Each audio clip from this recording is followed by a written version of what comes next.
आज वीर सावरकर की पुण्यतिथि है।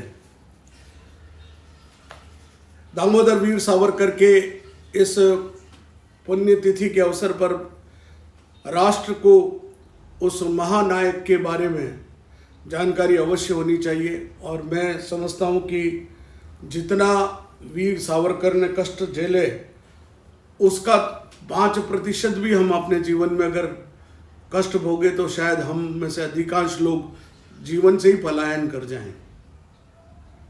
वीर सावरकर का बचपन ही बहुत ही चुनौतियों भरा था।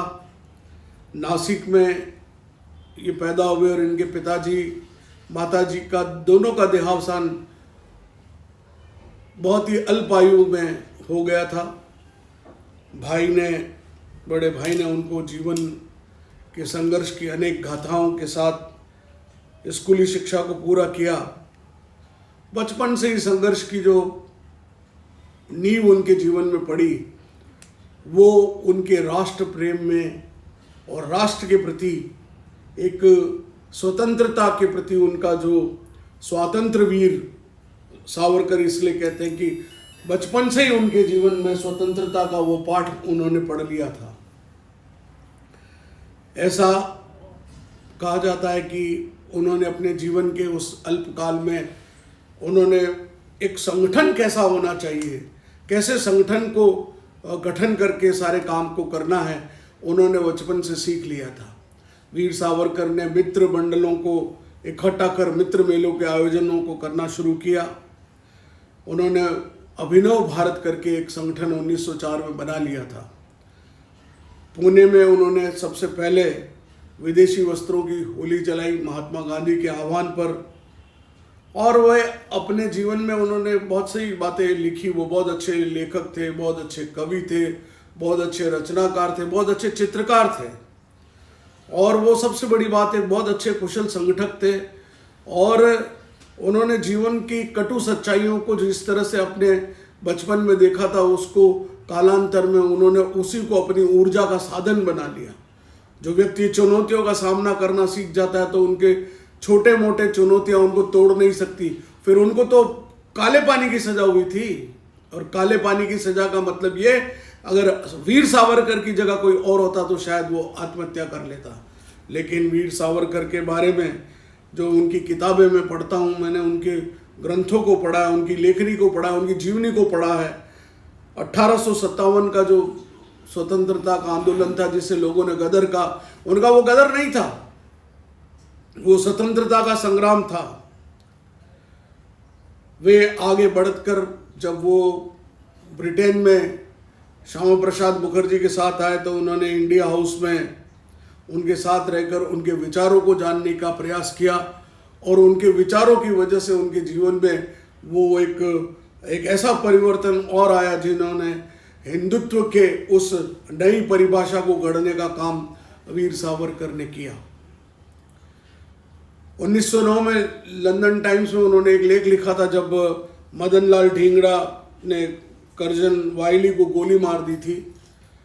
और उस समय 8 जुलाई 1910 में उनकी इन सब बातों में उनकी भी भूमिका को देखते हुए उनको एक MS मोरिया नामक जहाज से उनको सजा के लिए ले जाया जा रहा था। वे उसके सीवर हॉल से छेद करके और समुद्र में निकल गए। लेकिन उसके बाद वो फिर पकड़ लिए गए और उसके बाद उनको दोहरा आजीवन कारावास मिला। ये अपने आप में एक अभूतपूर्व घटना थी। 7 अप्रैल 1911 को काला पानी की सजा उनको सेल्यूलर जेल भेजा गया। वहाँ वो कोयले से कविता लिखते थे, वो कोयले से चित्र बनाते थे। कोल्हू के बैल की जगह कोल्हू में उनको जोता जाता था और उनको 2 लीटर तेल निकालना पड़ता था। आप अंदाज लगाइए कि एक बैल की जगह किसी व्यक्ति को अगर जूझना पड़े और पानी, और पीछे से हंटर पड़ते थे, रोंगटे खड़े हो जाते, आत्मा जल जाती, पेशाब करने का समय नहीं मिलता था। एक ऐसी काल कोठरी में उनको रखा जाता था जहाँ कई बार लोगों का वहीं पर टॉयलेट कर देते थे और पूरी रात भर उनको उस बात को सहन करना पड़ता था। नरकी से भी बदतर जीवन यदि कोई था तो वो काले पानी की सजा थी। पीने को बहुत कम पानी मिलता था। वीर सावरकर ने के बारे में ये कहा जाता है कि उन्होंने सेलुलर जेल की इस कष्ट को देख के उन्होंने अंग्रेजों को एक लेटर टाइप करके दिया। अब आप सोचिए कितनी हास्यास्पद बात है कि जिस आदमी को लिखने के लिए कागज और कलम नहीं मिलती थी, वो कोयले से दीवारों पर कविताएं लिखते थे, फिर उनको स्मरण में लाते थे, फिर उनको बाद में उन्होंने वो याद कर करके फिर उनको लिखा उन्होंने। तो आप सोच सकते हैं कि वो व्यक्ति अंग्रेजों के लिए माफीनामा लिखेगा। कुछ देश के उन गद्दारों ने जिन्होंने देश के हिंदुत्व के नाम से ही चिढ़ मचा रखी है, ऐसे लोगों ने वीर सावरकर को महापुरुष मानने से मना कर दिया। लेकिन वर्तमान की सरकार ने वीर सावरकर के उस सेलुलर जेल को एक स्मृति के रूप में जिस तरह से विकसित किया है, नमन है वीर सावरकर को। उन्होंने हिंदुत्व को ही इस सनातन संस्कृति का एक रक्षक बिंदु माना। इस भारत के सांस्कृतिक विरासत के लिए एक सांस्कृतिक जो राष्ट्रीय चेतना है या जो सांस्कृतिक राष्ट्रवाद है वो भौगोलिक सीमाओं में नहीं बांधा जा सकता, ये वीर सावरकर ने कहा था। आज वीर सावरकर की पुण्यतिथि पर हम उनको आज नमन करते हैं। उनके जीवन से उन बातों को हम सीखने की कोशिश करते हैं कि कितनी भी कठिन चुनौतियां आए, कितनी भी परेशानियां आए, लेकिन डटकर मुकाबला करिए, क्योंकि वीर सावरकर जितने कष्ट तो हम सहन कर ही नहीं सकते, तो हमारे पास जितने कष्ट आते हैं उनमें से टूट जाते हैं। आज की युवा पीढ़ी को ये सीखने की ज़रूरत है। नंबर कम आए, आत्महत्या कर ली, नीट के एग्ज़ाम में अच्छा क्वालिफाई नहीं कर पाए तो आत्महत्या कर ली, टेस्ट में आपने परफॉर्मेंस अच्छी नहीं दी तो आत्महत्या कर ली, किसी से ब्रेकअप हो गया तो आत्महत्या कर ली, कहीं और बात हो गई, फाइनेंशियली हम थोड़े क्राइसिस में आ गए तो आत्महत्या कर ली। अरे सावरकर के जीवन से सीखिए। देश के लिए मर मिटने का जो जज्बा उनके मन में था, उन्होंने उसके बाद उस सेलुलर जेल से बाहर आने के बाद किताबें लिखी और राष्ट्र को नई दिशा देने का काम वीर सावरकर ने किया। मैं समझता हूँ स्वातंत्र वीर सावरकर के जीवन गाथा को प्रत्येक बच्चे को पढ़ना चाहिए और उनके जीवन गाथाओं को स्कूलों में और महाविद्यालयों में बताया जाना चाहिए। आज आवश्यकता उनकी मूर्तियों को लगाने की नहीं है, आवश्यकता उनके विचारों को आत्मसात करने की है। कई महापुरुषों के मूर्तियां लगा तो देते हैं, लेकिन उनके ऊपर कौवे बीट करते हैं, कभी क्या करते हैं, प्रेरणा कितने लोग लेते हैं। क्या हम उनकी जयंती के दिन केवल दुग्ध स्नान और उनसे धुलाकर हम सोच लेते कि हमने जयंती मना ली?